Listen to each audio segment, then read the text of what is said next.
أما بعد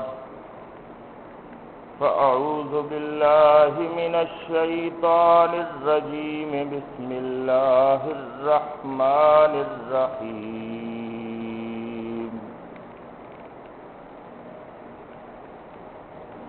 إن الذين يخشون ربهم بالغيب لهم مغفرة وأجر كبير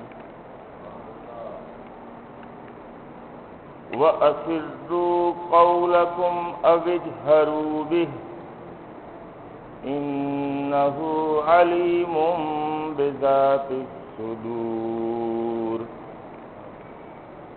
ألا يعلم من خلق وهو اللطيف الخبير صدق الله العظيم۔ معزز حاضرین اور سامعین کرام، قرآن مجید فرقان حمید میں سے 67 نمبر سورت سورہ الملک کی 3 آیتیں 12، 13 اور 14 نمبر آپ کے سامنے تلاوت کرنے کا شرف حاصل کیا ہے۔ اللہ تبارک و تعالی سے دعا ہے کہ وہ ہمیں قرآن مجید کے ساتھ مکمل وابستگی نصیب فرمائے۔ اللہ کے نبی صلی اللہ علیہ وآلہ وسلم ماہ مبارک رمضان کے بارے میں ارشاد فرماتے ہیں کہ اس کا پہلا عشرہ یعنی پہلے 10 دن رحمت ہیں اور دوسرا عشرہ یعنی دوسرے 10 دن مغفرت اور تیسرا عشرہ اور آخری عشرہ آخری 10 دن جو ہیں وہ اتقم من النار یعنی دوزخ کی آگ سے نجات کے ہیں۔ اس عظیم فرمان کی روشنی میں چونکہ یہ دوسرا عشرہ ہے جس کو تعلق ہے مغفرت کے ساتھ، اس لیے میں نے قرآن مجید سے جو آیت مبارکہ منتخب کی ہے اس میں اللہ تبارک و تعالی نے مغفرت کا ذکر کیا ہے اور انشاءاللہ العزیز مغفرت کے حوالے سے گفتگو ہوگی۔ آیت مبارکہ جو تلاوت کی گئی ہے اس کا مختصر مفہوم اس طرح سے ہے، ارشاد فرمایا ان الذین یخشون ربهم بالغیب، بے شک وہ لوگ جو لوگ اپنے رب سے ڈرتے ہیں، وہ لوگ جو اپنے رب سے ڈرتے ہیں بالغیب عالم غیب میں، لہم مغفرۃ و اجر کبیر، ان کے لیے مغفرت ہے اور بہت بڑا اجر ہے۔ اس سے اگلی آیت میں ارشاد فرمایا وَأَسِرُّوا قَوْلَكُمْ أَوِ اجْهَرُوا بِهِ، اور تم اپنی بات کو چھپاؤ یا اس کو ظاہر کرو، انہ علیم بذات الصدور، بے شک اللہ تبارک و تعالی تو ایسی ذات ہے جو دلوں کے بھید جاننے والی ہے۔ الا یعلم من خلق، بھلا بتاؤ کہ جو پیدا کرنے والا ہے، جو خالق ہے، اس سے کچھ چھپ سکتا ہے، وَهُوَ اللَّطِيفُ الْخَبِيرُ، اور وہ ذات بھی ایسی جو بڑی باریک بین اور بہت باخبر ہے۔ یہ مختصر مفہوم ہے بہت بڑے پیغام کا جو اللہ تبارک و تعالی نے ہمیں عطا فرمایا۔ تو ارشاد فرمایا ان الذین یخشون ربہم، بے شک وہ لوگ جو اپنے رب کی خشیت رکھتے ہیں۔ ہماری زبان جو اردو زبان ہے، اس میں ذخیرہ الفاظ چونکہ محدود ہے، اس لیے ہم مجبور ہو جاتے ہیں کہ بہت سے الفاظ جو آپس میں مختلف ہوتے ہیں ان کا ترجمہ ایک ہی لفظ سے کر دیتے ہیں۔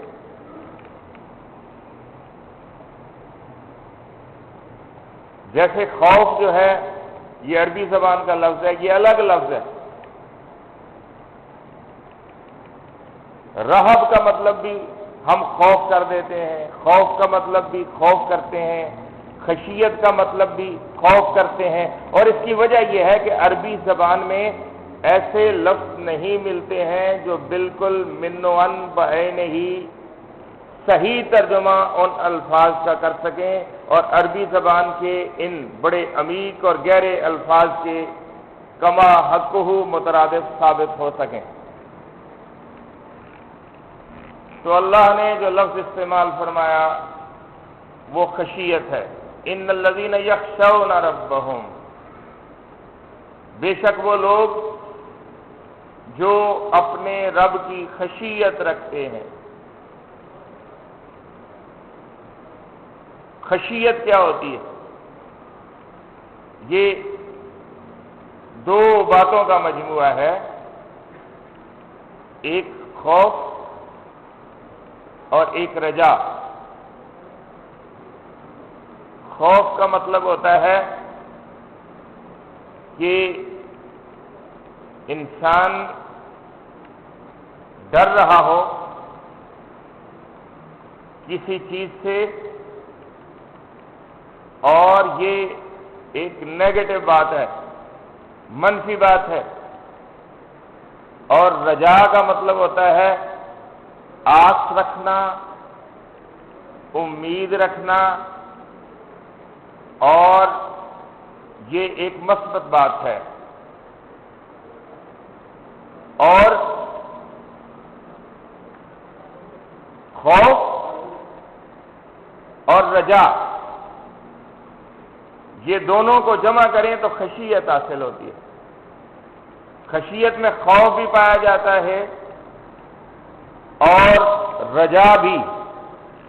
اور اس کی تشریح اگر آپ سمجھنا چاہیں تو پھر ایک بچہ کہ جس کی ماں اس کی پٹائی کر رہی ہے، چھوٹا سا بچہ، وہ اس کی مار بھی کھا رہا ہے اور اسی کے ساتھ چپکنے کی کوشش بھی کر رہا ہے۔ اب مار کا خوف بھی ہے اور آس اور امید کا مرکز بھی اس ننھے بچے کے نزدیک اس کی ماں ہی ہے۔ تو ڈر بھی موجود ہے، آس بھی موجود ہے، خوف بھی موجود ہے اور امید بھی موجود ہے۔ ان دونوں چیزوں کا اکٹھے موجود ہونا، اس چیز کا نام ہے خشیت۔ اللہ تبارک و تعالی نے ارشاد فرمایا ان الذین یخشون ربہم، وہ لوگ، بے شک وہ لوگ جو اپنے رب کی خشیت رکھتے ہیں۔ اب یہ خشیت جو ہے اس کے بارے میں تشریحات بڑی خوبصورت ملتی ہیں۔ مثلا ایک اللہ والے نے یہ فرمایا کہ اگر مجھے یہ بتایا جائے کہ دوزخ میں بس ایک ہی بندہ بھیجا جا رہا ہے اور اس کے علاوہ اللہ نے سب کو معاف کر دیا ہے، تو مجھے لگتا ہے کہ وہ بندہ جس کو دوزخ میں بھیجا جا رہا ہے وہ میں ہی ہوں۔ یہ اللہ کا خوف ہے۔ اور پھر فرماتے ہیں کہ اگر مجھے یہ کہا جائے کہ جنت میں بس ایک ہی بندہ بھیجا جائے گا، تو پھر مجھے اللہ سے امید یہ دل میں آتی ہے کہ شاید وہ اکیلا بندہ میں ہی ہوں کہ جس کو جنت میں بھیجا جائے گا۔ یعنی ایک طرف یہ خوف ہے اور دوسری طرف یہ آس ہے، تو اس کو خوف اور رجا دونوں کا مجموعہ یہ ہے خشیت۔ اب اس میں اگر تجزیہ کریں تو خوف پیدا ہوتا ہے انسان جب اپنے اعمال پر نظر کرتا ہے اور اپنے اندر پائی جانے والی خرابیوں پر نظر کرتا ہے کہ اللہ اتنی بڑی ہستی اور اتنی بڑی ذات، اور اللہ نے مجھے آزادیاں دے دیں کہ اس کے حکم کی خلاف ورزی کرنے کا بھی مجھے اختیار حاصل ہے، تو انسان اللہ کی نافرمانی سے ڈرتا ہے، یہ خوف ہے۔ اور جب اللہ تبارک و تعالی کی طرف نظر کرتا ہے، اس کی رحمت کی طرف نظر کرتا ہے، تو پھر آس اور امید پیدا ہوتی ہے اور یہ رجا ہے۔ اور اسی کو وہ صوفی شاعر نے بیان کیا جو وہ شعر میں کہتے ہیں کہ جے دیکھا میں عملہ والے تے کچھ نہیں میرے پلے، یہ خوف ہے۔ تے جے دیکھا او دی رحمت والے تے بلے بلے بلے، یہ رجا ہے۔ اور خوف اور رجا دونوں کا مجموعہ جو ہے یہ خشیت ہے۔ اب اللہ تبارک و تعالی نے ارشاد فرمایا ان الذین یخشون ربہم، بے شک وہ لوگ جو اپنے رب کی خشیت رکھتے ہیں۔ اللہ کے بندے، اللہ کی مخلوق، اللہ کے دیے ہوئے اوزار، وسائل، جسم، اعضاء اور انعامات لے کر اللہ کی دنیا میں گھوم رہے ہیں، تو اگر اپنے کنسپٹ کو کلیئر کر لیں تو پھر نتیجہ یہ نکلے گا کہ کسی کا بھی خوف نہیں ہے سوائے اللہ کے، اور کسی سے بھی کچھ آس نہیں ہے سوائے اللہ تبارک و تعالی کے، اور اس چیز کا نام جو ہے وہ خشیت ہے۔ ان الذین یخشون ربہم، بے شک وہ لوگ جو اپنے رب کی خشیت رکھتے ہیں بالغیب، عالم غیب میں، اس کو دیکھے بغیر، عالم غیب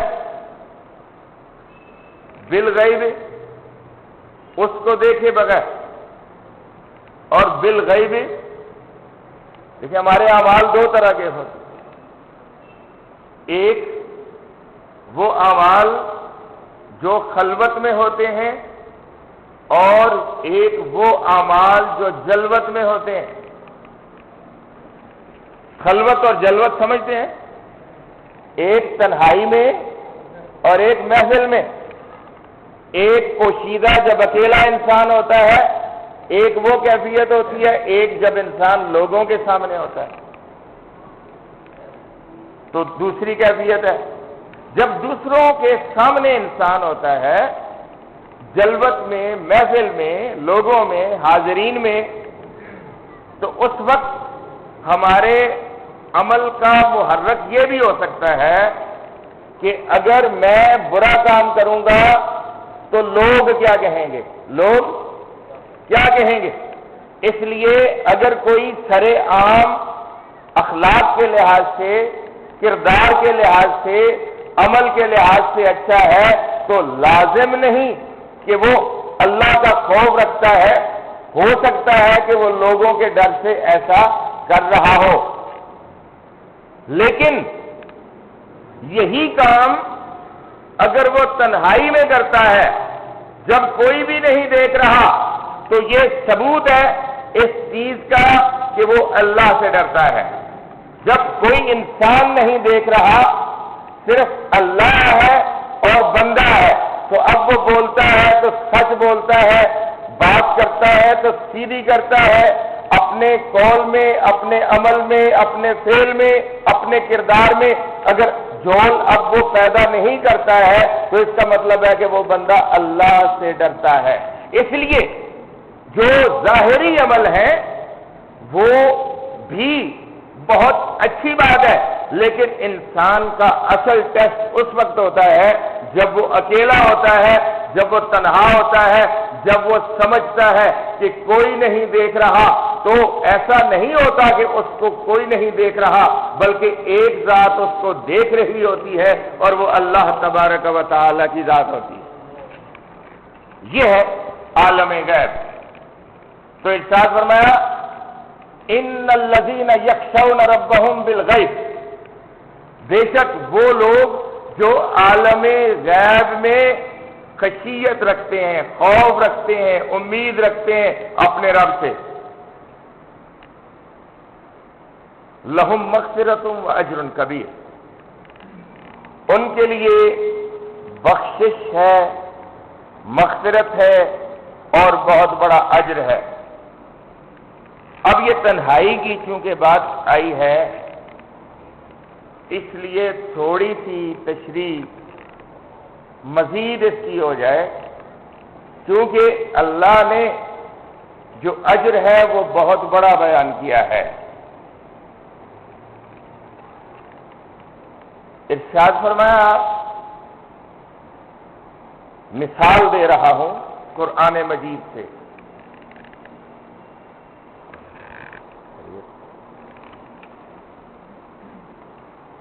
سورہ البقرہ ذکر ہوا صدقات کا، خیرات کا، زکوٰۃ کا، اللہ کے راستے میں نیکی کرنے کا، ان کا سب کا ایک ہی نام جو اللہ تبارک و تعالی استعمال کرتے ہیں وہ ہے صدقات۔ فرمایا ان تبدوا الصدقات فنعما ہی، اگر تم اپنی نیکیوں کو، اپنے صدقات کو ظاہر کرو تو بہت خوب ہے، اچھی بات ہے، اس لیے کہ تمہیں دیکھ کر کوئی اور بھی نیکی کرے گا، تم ایک نمونہ اچھے عمل کا بنو گے اور مشعل راہ بن سکو گے، دوسروں کے لیے ایک طریقہ سامنے آئے گا، ماڈل بن جاؤ گے۔ ان تبدوا الصدقات فنعما ہی، اس کے بعد ارشاد فرمایا وَإِن تُخْفُوهَا وَتُؤْتُوهَا الْفُقَرَاءَ، لیکن اگر تم اپنے صدقات کو چھپاؤ اور صدقات کے صحیح مستحقین جو ہیں ان تک ان کو پہنچا دو، فَهُوَ خَيْرٌ لَكُمْ، تو یہ بات تمہارے حق میں بہتر ہے۔ مثلا تم نے ظاہر کیا عمل کو، یہ بھی اچھی بات ہے، اس کا فائدہ یہ ہوگا کہ لوگوں کو ترغیب ملی خرچ کرنے کی، تم نے خرچ کیا اور لوگ بھی خرچ کریں گے، تم نے ایک مسکین کی نشاندہی کی، دوسرے بھی ہو سکتا ہے اس کی مدد کریں، تو فقیر کے لیے اچھا ہو گیا کہ تم نے فقیر کے در کا راستہ دوسروں کو بتا دیا، بہتر ہو گیا فقیر کے لیے، مستحق کے لیے۔ لیکن ارشاد فرمایا وَإِن تُخْفُوهَا وَتُؤْتُوهَا الْفُقَرَاءَ فَهُوَ خَيْرٌ لَكُمْ، لیکن اگر تم ان صدقات کو چھپاؤ اور ان کے اصل مستحقین تک پہنچاؤ، تو اب یہ تمہارے اپنی ذات کے لیے بہتر ہے۔ وَيُكَفِّرُ عَنْكُم مِّن سَيِّئَاتِكُم، نتیجہ یہ نکلے گا کہ اللہ تبارک و تعالی تمہارے اعمال میں سے کچھ معاف کر دے گا۔ یکفر عنکم من سیئاتکم، یہ عمل ہٹا دے گا تمہاری برائیوں میں سے کچھ۔ تمہاری برائیوں میں سے خفیہ طور پر صدقہ کرنا تمہاری برائیوں میں سے کچھ برائیاں دور کر دے گا۔ اب کون سی برائیاں؟ برائیوں میں سے من سیئاتکم، تمہاری برائیوں میں سے کچھ، یہ تمہارا خفیہ طور پر صدقہ کرنا تمہاری کچھ برائیاں جو ہے وہ ہٹا دے گا۔ اب یہ کون سی برائیاں ہیں؟ تھوڑا سا غور کریں تو بات سمجھ میں آتی ہے کہ انسان کی برائیاں دو طرح کی ہوتی ہیں۔ ایک وہ برائیاں کہ جن کو جو مشہور ہو چکی ہیں، زمانہ جانتا ہے، ایک انسان کے اندر خرابی ہے اور وہ مشہور ہوگی، لوگ اس سے واقف ہیں۔ اور کچھ وہ خرابیاں ہیں کہ یا بندہ جانتا ہے یا اس کا مولا جانتا ہے، دنیا کو نہیں پتا، اس لیے کہ دنیا ظاہر کو دیکھتی ہے، لیکن اللہ تو ایسی ذات ہے جس سے کچھ بھی پوشیدہ نہیں ہے، اس لیے وہ سب کچھ جانتا ہے۔ تو جو لوگ نہیں جانتے اس کو بھی وہ جانتا ہے۔ تو وہ خفیہ برائیاں جو اللہ جانتا ہے لیکن لوگ نہیں جانتے، اب بندے نے ایک نیکی کی اور وہ نیکی اللہ جانتا ہے لیکن لوگ نہیں جانتے، تو اللہ تبارک و تعالی اس کے بدلے میں وہ گناہ معاف کر دے گا جو اللہ جانتا ہے اور لوگ نہیں جانتے۔ یہ مغفرت کا انداز ہے۔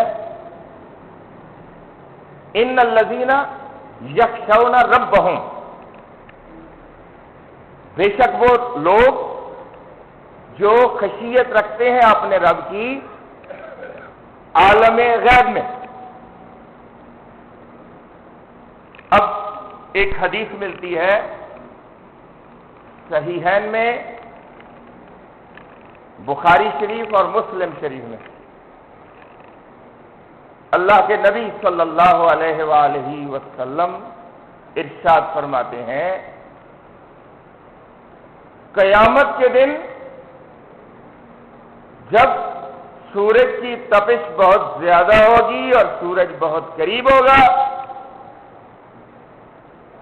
اور کسی بھی شے کا سایہ نہیں ہوگا سوائے اللہ کے عرش کے سائے کے۔ اللہ کے عرش کے سائے کے سوا کوئی بھی سایہ موجود نہیں ہوگا۔ تو حدیث شریف میں اللہ کے نبی صلی اللہ علیہ وسلم فرماتے ہیں کہ 7 قسم کے لوگ ہیں جن کو اللہ تبارک و تعالی اس دن اپنے عرش کے سائے میں رکھے گا، اور ان میں سے جو حدیث میں الفاظ ہیں، ایک آپ نے ارشاد فرمایا کہ ایک نوجوان کو کسی عورت نے دعوت گناہ دی، عورت ایسی کہ مالدار بھی ہے اور صاحب حیثیت بھی ہے، صاحب اقتدار بھی ہے۔ اب یعنی صاحب حیثیت عورت اور مالدار بھی، رستے میں رکاوٹ کوئی نہیں ہے، اور جواب میں اس بندے نے کہا کہ نہیں میں اپنے اللہ سے ڈرتا ہوں، تو اللہ کے نبی صلی اللہ علیہ وآلہ وسلم نے ارشاد فرمایا کہ قیامت کے دن ایسے شخص کو اللہ تبارک و تعالی اپنے عرش کے نیچے سایہ فراہم کرے گا۔ یہ دیکھیں، ان الذین یخشون ربہم بالغیب، وہ لوگ جو اللہ کی خشیت رکھتے ہیں عالم غیب میں۔ اور پھر ارشاد فرمایا، وہ لوگ جو اللہ کے راستے میں صدقہ کرتے ہیں، اس انداز سے نبی صلی اللہ علیہ وسلم نے بات کی، ارشاد فرمایا اس طرح سے صدقہ کرتے ہیں کہ دائیں ہاتھ سے دیتے ہیں اور بائیں ہاتھ کو خبر نہیں ہوتی کہ کس کو دیا اور کیا دیا۔ اب دائیں ہاتھ اور بائیں ہاتھ سے مراد آپ سمجھ جائیں کہ ان کے جو قریب ترین اعزاء اقارب دوست احباب ہوتے ہیں ان کو بھی نہیں پتہ چلتا ہے کہ انہوں نے کس کو کیا دیا، اس طرح سے وہ اللہ کے بندوں پر خرچ کرتے ہیں۔ تو اللہ کے نبی نے ارشاد فرمایا کہ ایسے لوگ بھی قیامت کے دن اللہ تبارک و تعالی کے عرش کے سائے میں ہوں گے۔ یہ دیکھیں قدر، اللہ تبارک و تعالی قدر فرماتا ہے جو عالم غیب میں اس کی خشیت رکھتا ہے، اس کی اللہ کا خوف تنہائی میں، اللہ کی خشیت، اللہ کی آس اور اللہ کا خوف اکیلے پن میں، تنہائی میں، تو اللہ تبارک و تعالی سے بڑھ کے بھلا قدر کرنے والا کون ہے؟ ایک اور حدیث اللہ کے نبی صلی اللہ علیہ وسلم ارشاد فرماتے ہیں کہ ایک شخص اکیلا تھا، تنہائی میں اس نے اللہ کو یاد کیا اور اللہ کے خوف سے اس کی آنکھوں سے آنسو بہ نکلا، اس کی آنکھوں سے، اکیلا تھا، اللہ کو یاد کیا اور اللہ کے خوف سے اس کی آنکھ سے آنسو بہ نکلا، تو اللہ تبارک و تعالی کے نبی ارشاد فرماتے ہیں وہ شخص کبھی بھی دوزخ میں نہیں جا سکتا جس طرح تھنوں سے نکلا ہوا دودھ واپس تھنوں میں نہیں جا سکتا۔ غور کریں، مثال کیا دی؟ کبھی سنا ہے کہ تھنوں سے دودھ نکلا ہو اور پھر کسی نے واپس ڈالا ہو؟ ممکن ہے؟ نہیں ممکن۔ تو اللہ کے نبی ارشاد فرماتے ہیں کہ تنہائی میں جس نے اپنے اللہ کو یاد کیا اور اللہ کے خوف سے اس کی آنکھ سے آنسو نکل آیا، تو اسی طرح سے یہ اب ناممکن ہے کہ وہ کبھی بھی ایسا شخص دوزخ میں نہیں جائے گا۔ تو اس کا مطلب کیا ہوا کہ اللہ اب اس پر اپنا کرم کرے گا اور اس کے اعمال کو نیک کر دے گا۔ یہ ہے کمال تنہائی میں اللہ تبارک و تعالی کے خوف کا۔ تو ارشاد فرمایا ان الذین یخشون ربہم، بے شک وہ لوگ جو خشیت رکھتے ہیں اپنے رب کی عالم غیب میں، بالغیب عالم غیب میں، لہم مغفرۃ، ان کے لیے مغفرت ہے۔ غفرہ کا مطلب ہے ڈھانپنا، پردہ ڈال دینا، عیب کو چھپا لینا، غلطی کو معاف کر دینا۔ اللہ تبارک و تعالی کے اسماء گرامی میں سے غفور ایک اسم گرامی ہے، معاف کرنے والا۔ ایک ہے غافر، معاف کرنے والا۔ ایک ہے غفار، بہت ہی زیادہ معاف کرنے والا۔ ارشاد فرمایا قل یا عبادی الذین اسرفوا علی انفسہم لا تقنطوا من رحمت اللہ، اے میرے ایسے بندو جو اپنی جانوں پر ظلم کر بیٹھے ہو، اللہ کی رحمت سے نا امید نہیں ہونا، ان اللہ یغفر الذنوب جميعا، بے شک اللہ تبارک و تعالی سارے ہی گناہ بخش دے گا۔ اللہ تبارک و تعالی سارے ہی گناہ بخش دے گا۔ اللہ تبارک و تعالی، اب یہ اللہ معاف کرتا ہے، اور اللہ تبارک و تعالی معاف کرنے والوں کو پسند کرتا ہے۔ اور اللہ نے مومن کی شان بیان کی، مومن کی شان، جو باکردار انسان ہوتا ہے وہ اپنے غصے پر کنٹرول کرتا ہے۔ بڑا اچھا کردار ہے کہ غصے پر اس نے کنٹرول کیا، یہ اچھے انسان کا کردار ہے کہ غصے میں تھا لیکن اس نے ریئیکٹ نہیں کیا ہے، اس نے بدلہ نہیں لیا ہے، اس نے جوابی کارروائی نہیں کی ہے، لیکن اللہ نے مومن کی جو شان بیان کی وہ اس سے بھی بڑھ کے ہے۔ ارشاد فرمایا وَإِذَا مَا غَضِبُوا هُمْ يَغْفِرُونَ، جب غصے میں ہوتے ہیں تو وہ معاف کر دیتے ہیں، معاف کر دیتے ہیں۔ تو معاف کرنا عام حالات میں بھی، نارمل نفسیات میں بھی بہت مشکل کام ہوتا ہے دوسرے کو معاف کر دینا، لیکن مومن کی شان یہ ہے کہ جب وہ غصے میں بھی ہوتے ہیں تو دوسروں کو معاف کر دیتے ہیں۔ تو کتنا بڑا کردار ہوتا ہے اور کتنی اعلیٰ نفسیات ہوتی ہے مومن کی۔ اللہ تبارک و تعالی ہمیں سچا مومن بننے کی توفیق عطا فرمائے۔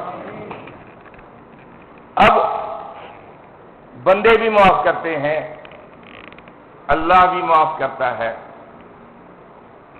بندوں نے جو بارگاہیں بنائی ہوئی ہیں وہاں بھی معافی ملتی ہے، اللہ بھی معاف کرتا ہے۔ تھانے بھی معاف کرتے ہوں گے، کچہریاں بھی معاف کرتی ہوں گی، عدالتیں معاف کرتی ہوں گی،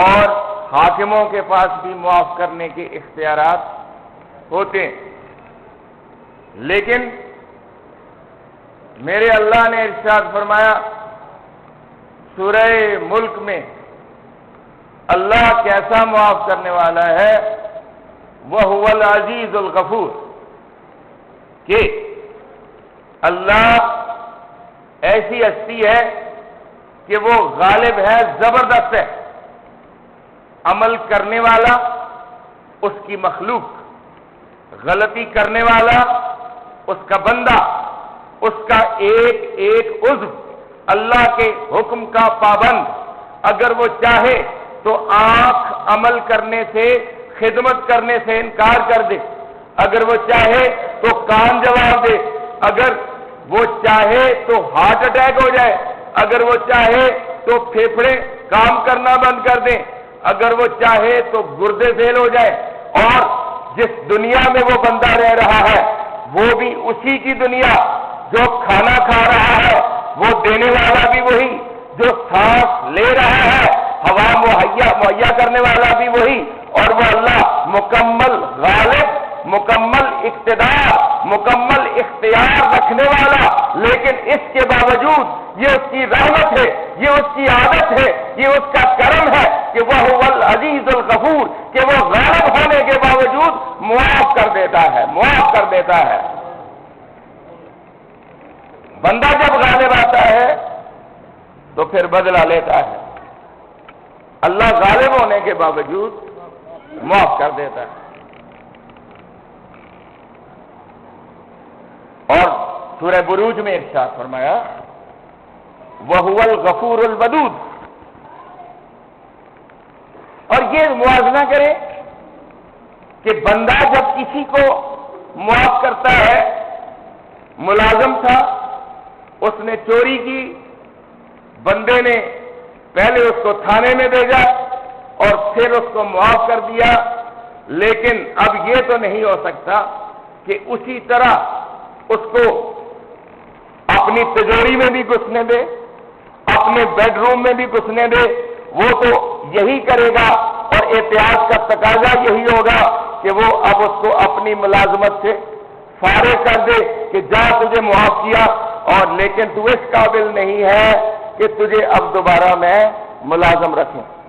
یہی کچھ عدالتوں میں ہوتا ہے، یہی دنیا جہان کے کٹہروں میں ہوتا ہے کہ جس کو معاف کیا جاتا ہے اس سے یا تو نفرت کی جاتی ہے یا اس سے محتاط ہو جاتا ہے بندہ کہ اب اس کو مانیٹر کرنا ہے، خیال رکھنا ہے کہ دوبارہ بھی یہی کام کر سکتا ہے۔ اس کے برعکس اللہ نے ارشاد فرمایا وَهُوَ الْغَفُورُ الْوَدُودُ کہ اللہ ایسی ذات ہے کہ جس کو معاف کرتا ہے پھر اس سے پیار کرتا ہے۔ وَهُوَ الْغَفُورُ الْوَدُودُ کہ اللہ جس کو معاف کرتا ہے پھر اس سے محبت کرتا ہے، اور یہ اللہ ہی کی شان ہو سکتی ہے۔ تو ارشاد فرمایا ان الذین یخشون ربهم بالغیب، بے شک وہ لوگ جو عالم غیب میں اپنے رب کی خشیت رکھتے ہیں، لہم مغفرت، ان کے لیے بخشش ہے۔ اب بخشش جو ہے یہ بہت بڑا موضوع ہے، انشاءاللہ کبھی موقع ملا تو اسی کا مکمل تجزیہ کئی جہتوں سے آپ کے سامنے پیش کرنے کی کوشش کی جائے گی۔ فی الحال اپنی عادت کے مطابق اس حوالے سے قرآن مجید کی سیر کرواتے ہیں آپ کو، اس لیے کہ اللہ نے قرآن مجید میں ہمیں یہ بتایا ہے کہ کئی ایسی باتیں ہیں کہ اگر ان پر غور کیا جائے تو وہ بہانے ہیں اللہ کی بخشش کے، اللہ کی بخشش کے بہانے ہیں۔ مثلا بندے نے اللہ کی خشیت اختیار کی، خوف دل میں پیدا کیا، عالم تنہائی میں اللہ نے پچھلے گناہ ہی معاف کر دیے، ڈر وہ اب رہا ہے، اللہ نے ماضی کو نظر انداز کر دیا اور اس کو معاف کر دیا، اللہم مغفرۃ، اس کو معاف کر دیا۔ دوسری بات، اب میں چھوٹا ہوا موضوعات پہ چلتا ہوں کیونکہ وقت بڑا مختصر نظر آ رہا ہے۔ جو اللہ کے راستے میں جان دیتا ہے،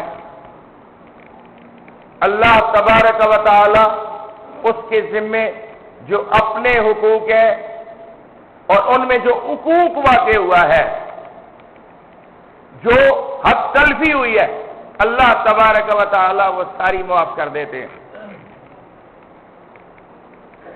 اور اللہ کے نبی صلی اللہ علیہ وآلہ وسلم نے ارشاد فرمایا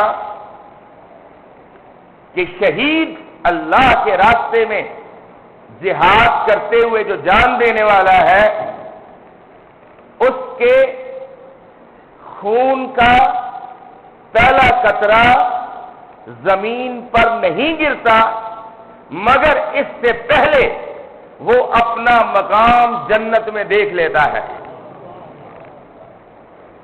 خون کا پہلا قطرہ زمین پر گرنے سے پہلے اللہ کی راہ میں جان دینے والا اپنا مقام جنت میں دیکھ لیتا ہے۔ تو یہ بخشش کا بہانہ تھا نا، بندے نے کیا دے دیا؟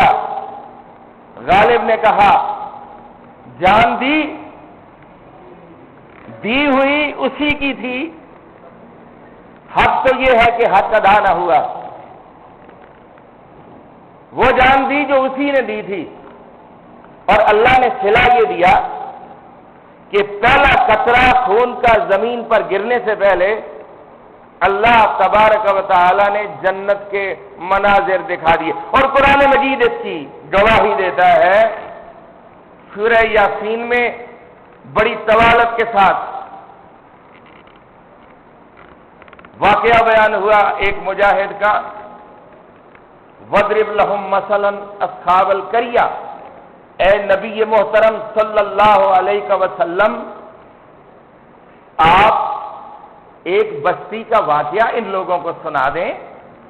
اللہ نے 2 نبی وہاں بھیجے ایک قوم کی طرف، انہوں نے ان کا احترام نہ کیا، اللہ تبارک و تعالی نے پیغام کو مضبوط کرنے کے لیے ایک تیسرا نبی بھیجا، تو اب بھی وہ لوگ باز نہیں آئے، تو اسی بستی کے مضافات میں سے ایک بندہ دوڑتا ہوا آیا اور اس نے کہا کہ اے قوم تجھے کیا ہو گیا ہے کہ ایسے لوگوں کو ٹھکرا رہے ہو جو تمہارا فائدہ تم سے مانگ رہے ہیں، اپنا فائدہ نہیں مانگ رہے ہیں۔ اب یہ اکیلا آدمی جب اللہ کے نبیوں کی سپورٹ میں کھڑا ہوا تو بستی والوں نے اس کو قتل کر دیا۔ قرآن مجید یہ بتاتا ہے، سورہ یاسین، یا لیت قومی یعلمون بما غفر لی ربی وجعلنی من المکرمین۔ اب وہ بندہ ادھر قتل ہونے کا ذکر بھی نہیں ہے، وہ بندہ یہ کہنا شروع ہو گیا ہے، ابھی وہ جو منظر قرآن نے دکھایا کہ اللہ کے نبیوں کی حمایت کر رہا ہے، دوسرا منظر کہ لوگ اس کے درپے ہو جاتے ہیں، تیسرا منظر وہ مخذوف ہے کہ وہ اللہ کے راستے میں شہید ہو جاتا ہے، چوتھا منظر وہ یہ کہہ رہا ہے یا لیت قومی یعلمون، اے کاش کہ میری قوم کو پتہ لگ جائے بما غفر لی ربی وجعلنی من المکرمین، کہ اللہ نے کیسے میرے گناہوں کو معاف کر دیا ہے اور اللہ نے مجھے کتنی بڑی عزت دے دی ہے۔ یہ شہادت ہے۔ اللہ تبارک و تعالی اس میں گناہ معاف کر دیتے ہیں۔ ایک اور ہے عالم اضطرار۔ عالم اضطرار ایسی چیز ہے کہ بندہ سچا ہے، بندہ صادق الایمان ہے، بندہ ٹھیک چلنا چاہتا ہے، لیکن کچھ بدمعاش، کچھ معاشرے کے بغیرت، کچھ غالب قوتیں اس کو مجبور کر کے غلط کام اس سے کروانا چاہتی ہیں، یا بعض اوقات حالات ایسے پیدا ہو جاتے ہیں کہ اس کو اپنی جان بچانے کے لیے کوئی غلط قدم اٹھانا پڑتا ہے۔ تو یہ جو مجبوری کی عالم میں اس نے ایک قدم اٹھایا، اس کو کہتے ہیں اضطراری قدم۔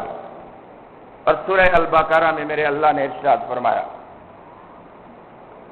انما حرم علیکم المیتۃ والدم ولحم الخنزیر، بے شک تم پر حرام کیے گئے مردار، خون، خنزیر کا گوشت، وما اہل بہ لغیر اللہ، اور ذبح کرتے ہوئے جس پر غیر اللہ کا نام، اللہ اکبر کی بجائے جس پر کسی بت کا، بھگوان کا یا دیوتا کا نام لیا جائے، وہ بھی حرام ہے۔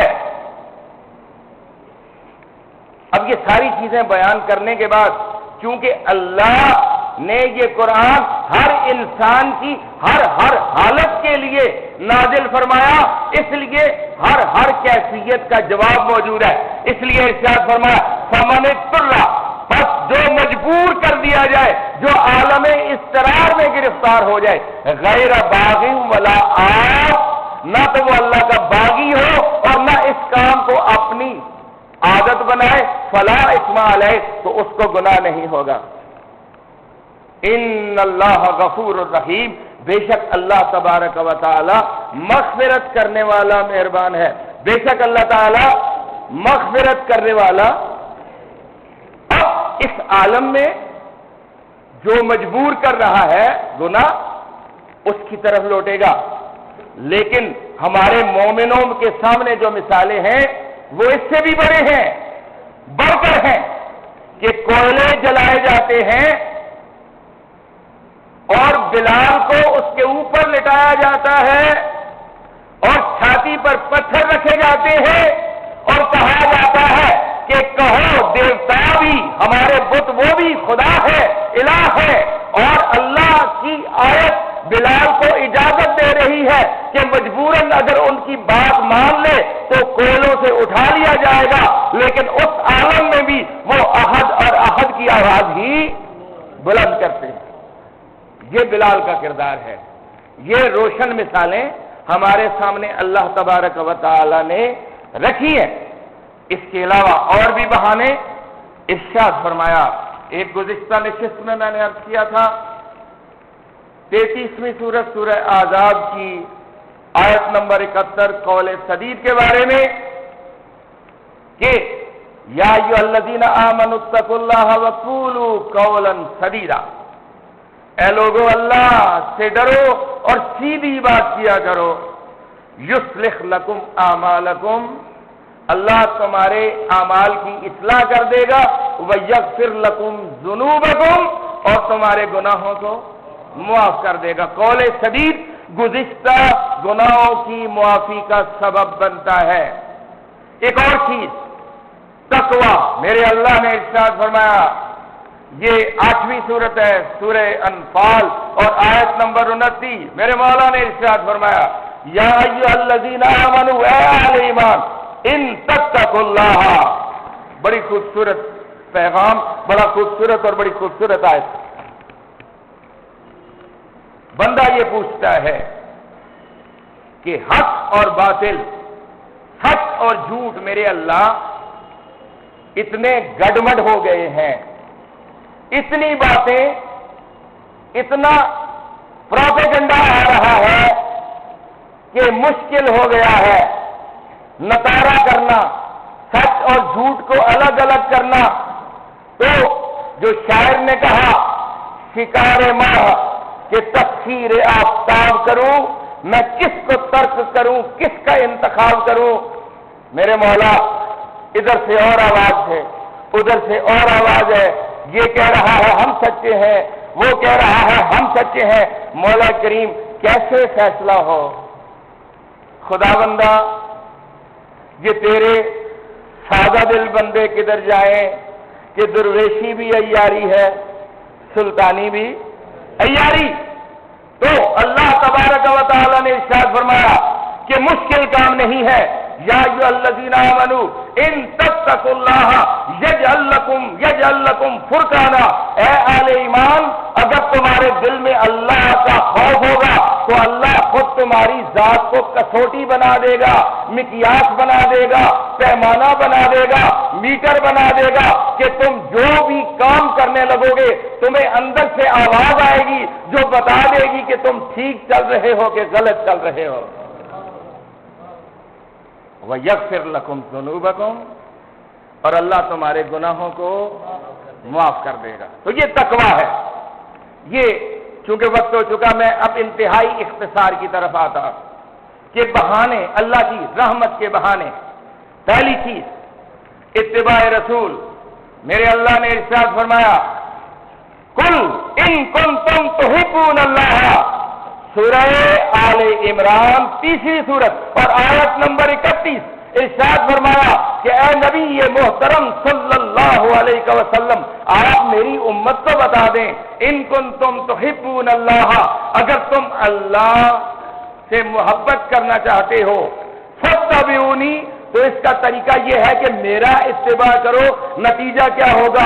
یحببکم اللہ، اللہ خود تم سے محبت کرنے لگے گا، ویغفر لکم ذنوبکم، اور اللہ تمہارے گناہوں کو معاف کر دے گا۔ اللہ تمہارے گناہوں کو معاف کر دے گا۔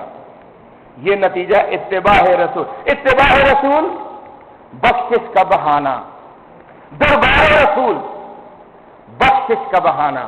ارشاد فرمایا، یہ سورہ نساء قرآن مجید کی 4 سورت اور آیت نمبر 64، میرے اللہ نے ارشاد فرمایا وَلَوْ أَنَّهُمْ إِذ ظَّلَمُوا أَنفُسَهُمْ جَاءُوكَ، اے نبی محترم صلی اللہ علیہ وسلم، اگر یہ اپنی جانوں پر ظلم کر ہی بیٹھے تھے، یعنی گناہ ان سے سرزد اگر ہو ہی گیا تھا، جاؤگا، ان کو چاہیے تھا کہ آپ کے در پہ چلے آتے، فاستغفر اللہ، اور اللہ سے اپنے گناہوں کی بخشش طلب کرتے، وَاسْتَغْفَرَ لَهُمُ الرَّسُولُ، اور رسول بھی ان کے لیے مغفرت کی دعا کرتے، لَوَجَدُوا اللَّهَ، تو یقینی بات ہے کہ اللہ کو پاتے توابا الرحیمہ، توبہ قبول کرنے والا اور مہربان۔ یہ پہلی چیز اتباع رسول، دوسری چیز دربار رسول، تیسری چیز ذات رسول صلی اللہ علیہ وسلم۔ اور یہ میرے اللہ نے ارشاد فرمایا سورہ انفال 8ویں سورت اور آیت نمبر 33، ارشاد فرمایا کافروں نے کہا کہ بڑے عذاب کی باتیں ہوئیں، تو اب ہم نافرمانیاں کر رہے ہیں، عذاب کیوں نہیں آ رہا؟ ارشاد فرمایا وما کان اللہ لیعذبہم، تیسری چیز ذات رسول، وما کان اللہ لیعذبہم، اللہ کا یہ کام ہی نہیں ہے کہ لوگوں پر عذاب نازل کرے، وانت فیہم، اس حال میں کہ اے میرے پیارے حبیب آپ ان کے درمیان موجود ہیں، آپ موجود ہیں، تو پھر عذاب کیسے آ سکتا ہے؟ اور بڑا خوبصورت مطلب صوفیاء کرام نے یہاں سے نکالا، فرماتے ہیں کہ اللہ در حقیقت یہ فرما رہا ہے وما کان اللہ لیعذبہم وانت فیہم، اے نبی محترم صلی اللہ علیہ وسلم، اللہ اپنے ان بندوں پر عذاب نہیں نازل کرے گا جن کے دل میں آپ موجود ہیں، جن کے دل میں وانت فیہم، جن کے اندر آپ رہتے ہیں، جن کے اندر آپ رہتے ہیں، ان پر اللہ کبھی بھی عذاب نازل نہیں کرے گا۔ وما کان اللہ لیعذبہم وانت فیہم وما کان اللہ معذبہم وہم یستغفرون، اور اللہ کیسے نازل کرے عذاب ان پر کہ جہاں توبہ کرنے والے، استغفار کرنے والے لوگ بھی پائے جاتے ہیں۔ تو حضرت عبداللہ بن عباس رضی اللہ تعالیٰ عنہما ارشاد فرماتے ہیں کہ دو پناہ گاہیں ہیں، ایک ذات رسول اور ایک استغفار، یہ بھی اللہ کی بخشش کا بہانہ، وہ بھی اللہ کی بخشش کا بہانہ۔ تو اللہ کے نبی سے تعلق پیدا کیجئے، ان کو اپنے من میں بسائیے اور اللہ سے استغفار کیجئے، اللہ تبارک و تعالی گناہوں کو معاف فرما دے گا۔ اور یہ عشرہ ہے مغفرت کا، اللہ کرے کہ اس عشرے میں ہم سب کے گناہ معاف ہو جائے۔ وما علینا الا البلاغ المبین۔